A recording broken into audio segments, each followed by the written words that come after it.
नमस्कार, मैं डॉक्टर सीमा शर्मा एससे संस्कृत क्लासेस में आपका स्वागत करती हूँ। अभिज्ञान शाकुंतलम के कुछ अगले श्लोक करते हैं। शम प्रधानेषु तपोधनेषु गूढ़म ही दह आत्मकम अस्ति तेजः स्पर्श अनुकूला इव सूर्यकांतः तद अन्य तेज अभिभवात् वमन्ति। तो इससे पहले हमने पढ़ा, तो राजा क्या कहता है यहाँ पर कि वन को घेरने वाले सैनिकों को वापस भेज दिया जाए और सैनिकों को यह कहकर रोक दिया जाए कि वह तपोवन का दूर से ही परित्याग कर दें। देखो, पश्चिम मैंने देखो कि शम प्रधानेषु तपोधनेषु गूढ़म ही दह आत्मकम अस्ति तेजः।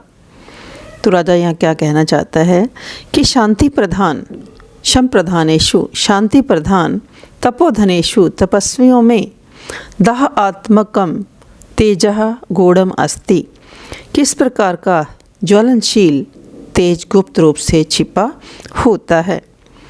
स्पर्श अनुकूला इव, तो निश्चित रूप से स्पर्श अनुकूला कि स्पर्श के योग्य, सूर्यकांता इव सूर्यकांत मणियों के समान ये तपस्वी अन्य तेजो अभिभवात् तत्वमन्ति, मानो दूसरे के तेज से तिरस्कृत होने पर भी अपने गुप्त तेज को प्रकट करते हैं।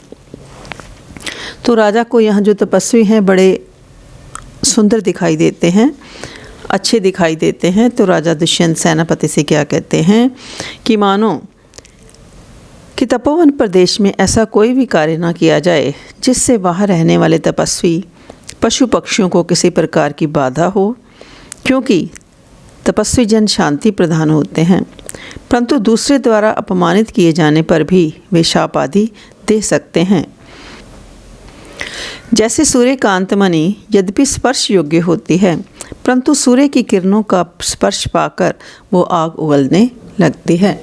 तो एक बार दोबारा से देख लेते हैं। शम प्रधानेषु तपोधनेषु गूढ़म ही दह आत्मकम अस्ति तेजः स्पर्श अनुकूला इव सूर्यकांता तद अन्य तेजो अभिभवाद वमन्ति, कि शांति प्रदान जो तपस्वी हैं उनमें ज्वलनशील तेज जो है गुप्त रूप से छिपा होता है, तथा स्पर्श के योग्य सूर्यकांत मणियों के समान ये तपस्वी दूसरे के तेज से तिरस्कृत होने पर भी उस अपने गुप्त तेज को वास्तविक रूप से प्रकट करते हैं। तो यहाँ कहने का राजा का भाव ये है कि यद्यपि तपस्वी जन शांति प्रदान होते हैं, परंतु दूसरे द्वारा इस प्रकार अपमानित किए जाने पर कभी कभी वो शाप भी दे देते हैं। जैसे सूर्यकांत मणि यद्यपि स्पर्श योग्य होती है, परंतु सूर्य की किरणों का स्पर्श पाकर आग उगलने लगती है। फिर विदूषक क्या कहता है कि अरे उत्साहित करने वाले यहाँ से शीघ्र आप निकल जाइए। सेनापति ऐसा कहता हुआ निकल जाता है। फिर राजा सेवकों को देखते हुए मृग्यावेशम अपनयंतु भवन्तः, कि आप लोग जो मृग्या का वेश है उसको उतार दें। त्वमपि स्वयं नियोगम शून्यम कुरु, तुम भी अपने काम को खाली मत रखो, यानी अपने अपने काम पर जाओ। त्वमपि स्वयं नियोगम अशून्यम कुरु, कि तुम भी अपने अपने काम पर जाओ। फिर विदूषक हंसते हुए कि कृतो भवता निर्धूमको दंश प्रतिकारः, कि क्या आपके द्वारा सभी मक्खियों को हटाने के लिए धुआं निकालने का प्रबंध कर दिया गया है। तो विदूषक हंसता हुआ क्या कहता है कि क्या इस प्रकार आपने बिना धुएं के ही मक्खियों का उपाय कर दिया है, अर्थात ऐसा लगता है कि सबको बड़ी सरलता से यहाँ से निकाल दिया गया है। फिर राजा क्या कहता है कि सखे माधव्ये अनवाप्त चक्षु फलो असि येन त्वया दर्शनीयम न दृष्टम, कि तूने आँखों के इस प्रकार के फल को प्राप्त नहीं किया क्योंकि तेरे द्वारा दर्शनीय वस्तु को नहीं देखा गया। विदूषक ननु भवान अग्रतो में तिष्ठति, कि आप तो मेरे सामने ही खड़े हैं। राजा सर्वे कांतम आत्मानं पश्यति, हर व्यक्ति अपने आप को सब सुंदर समझते हैं। सर्वे कांतानम आत्मानं पश्यति, कि हर व्यक्ति अपने आप को ही सुंदर समझता है। ये पंक्ति इम्पॉर्टेंट है, व्याख्या के लिए कई बार आ जाती है पेपर में। किंतु ताम एव अहम आश्रम ललाम भूताम शकुंतलाम आश्रित्य ब्रवीमि, किंतु मैं तो आश्रम की अलंकार स्वरूप इस शकुंतला को इस प्रकार लक्ष्य करके कह रहा हूँ। तो राजा क्या कहता है, ललित अप्सरो भवम किल मुने अपत्यम तद उज्जित अधिगतम अर्कस्य उपरि शिथिलम चैतम एव नव मालिका कुसुमम। ये पंक्ति भी, लास्ट वाली पंक्ति भी इम्पोर्टेंट है पेपर के लिए, व्याख्या के लिए, कि शिथिलम अर्कस्य उपरि चैतम एव चैतम नव मालिका कुसुमम एव, कि मानो डंठल से अलग होने से अर्कस्य उपरि आँख के पेड़ पर चैतम मैंने गिरे हुए नव मालिका कुसुमम कि नए चमेली के फूल की तरह तत् मुने अपत्यम यह मुनि संतान वस्तुतः ललित अप्सरा भवम सुंदर अप्सरा से उत्पन्न है, तथा उज्जिता अधिगतम और उस अप्सरा के द्वारा छोड़ी जाने पर मुनि को प्राप्त हुई है। यानी राजा दुष्यंत को शकुंतला के जन्म की सारी कहानी जो है पता लग जाती है। तो वो क्या कहते हैं राजा दुष्यंत कि मानो शिथिल होने से आग के पेड़ पर गिरे हुए चमेली के उस फूल पुष्प की तरह वह मुनि संतान वस्तुतः सुंदर अप्सरा से उत्पन्न है और उस अप्सरा के द्वारा छोड़ी जाने पर महर्षि कर्म को प्राप्त हुई है।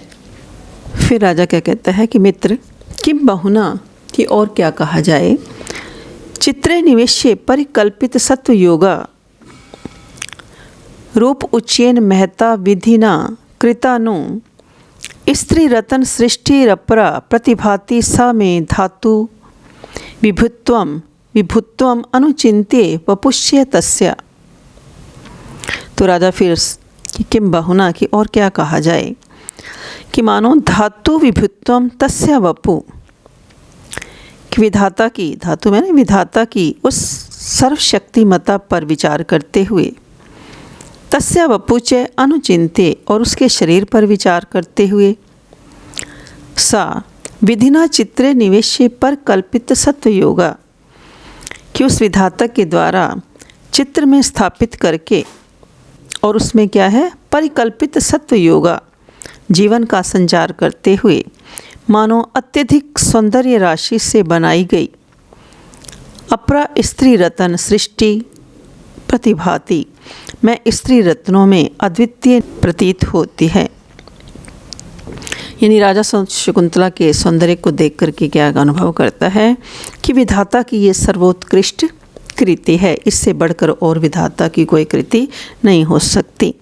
तो विधाता ने पहले क्या किया कि अपनी विभुत्वम अपनी सर्वशक्तिमत्ता पर विचार किया, फिर तस्य वपुचे अनुचिंत्य और फिर उसके शरीर पर विचार करते हुए विधिना चित्रे निवेश्य उस विधाता के द्वारा चित्र में स्थापित करके, कि पहले उसको चित्र में स्थापित करके फिर पर कल्पित सत्व योगा और उसके बाद जीवन का संचार करते हुए महता नो रूप उच्चयन कृता मानो अत्यधिक सौंदर्य राशि से बनाई गई अपरा स्त्री रत्न सृष्टि प्रतिभाति स्त्री रत्नों में अद्वितीय इस प्रकार की सृष्टि का निर्माण किया है। स्त्री रत्नों में अद्वितीय सृष्टि प्रतीत होती है।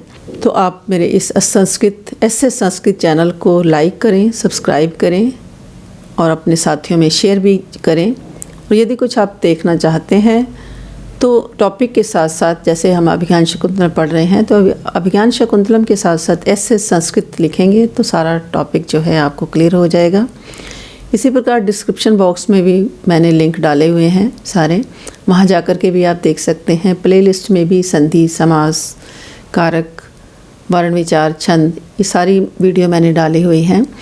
कि संस्कृत में गिनती और समय, ये सारी वीडियो मैंने डाली हुई हैं, वहाँ जाकर के भी आप देख सकते हैं और वीडियो को अंत तक जरूर देखें।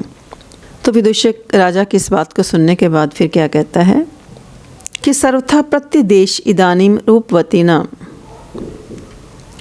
कि इस प्रकार यह तो आप जो सुंदर स्त्रियां हैं उनका क्या कर रहे हैं, अपमान कर रहे हैं। राजा इदम च में मनसि वर्तते, कि मेरे मन में इस प्रकार का विचार है। अनाघ्रातम पुष्पम किस्लयम अलूनम कर रुहै अनाविद्धम रत्नम मधु नवम अनास्वादितम रसम अखंडम पुण्यानाम फलम इव च तद्रूपम अनघम न जाने भोक्तारम कम इहे सम उपस्थास्यति विधि।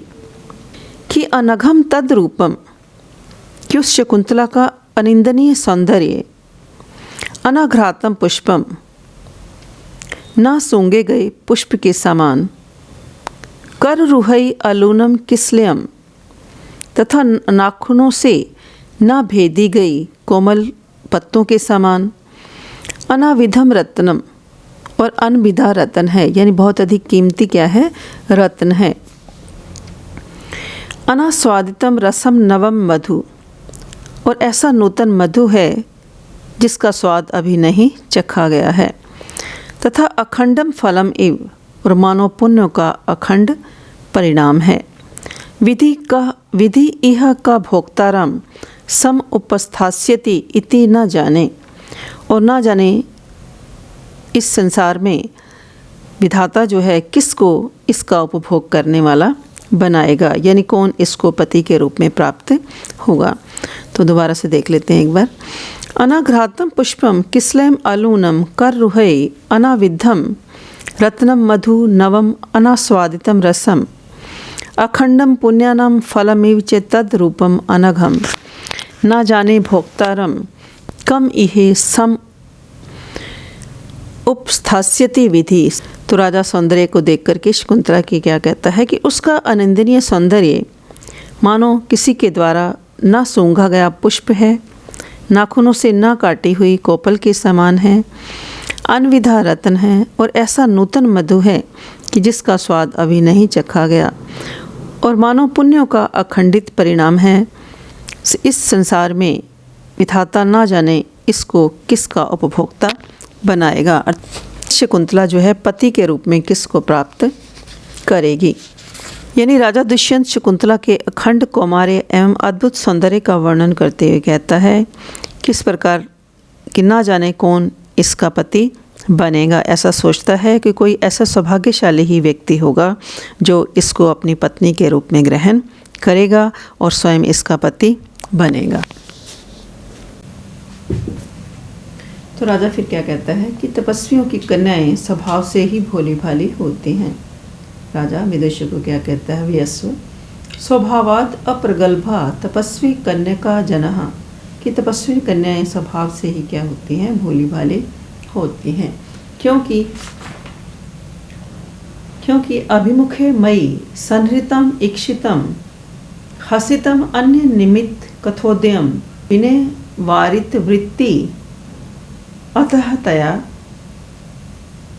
न विवृतो मदनो न च समृता विनय वारित वृत्ति अतः तया न विवृतो मदनो न च समृता।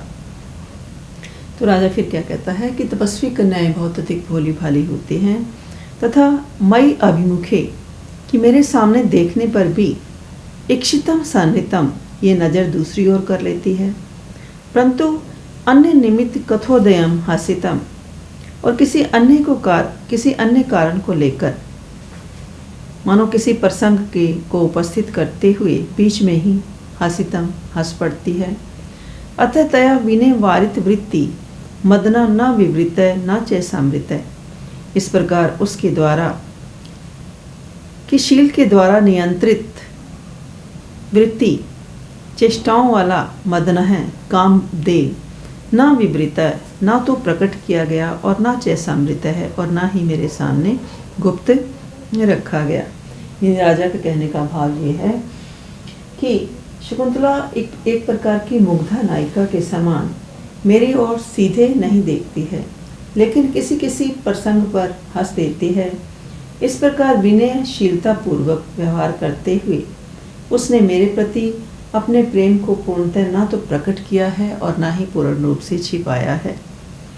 फिर विदुषी क्या कहता है कि क्या वह दृष्टि मात्र से ही तुम्हारे समीप आ जाती राजा, सखियों के साथ प्रस्थान के अवसर पर उसके द्वारा अपना अनुराग भली भांति प्रकट कर दिया गया था। परंतु राजा विदुषी क्या कहता है कि क्या वो दृष्टि मात्र से ही तुम्हारे पास आ जाती? तो राजा क्या कहते हैं, दर्भ अंकुरेण चरणः शत इत्याकांडे तन्वी स्थिता कतिचिद एव पदानि गत्वा आसीद विवृत बदना च विमोचयन्ति शाखासु वल्कलम असक्तमपि द्रुमाणम।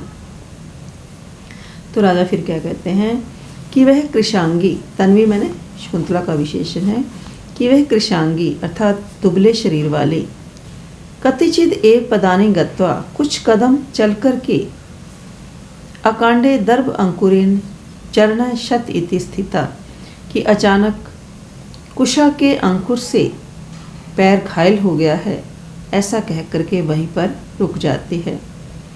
द्रुमाणाम शाखासु च असक्तम अपि वल्कलम विमोचयन्ति, और वृक्षों की शाखाओं में असक्तम अपि न उलझे हुए भी अपने वस्त्र को छुड़ाना चाहती हुई विवृत बदना आसीत, मानो पीछे की ओर मुख करके खड़ी हो जाती है।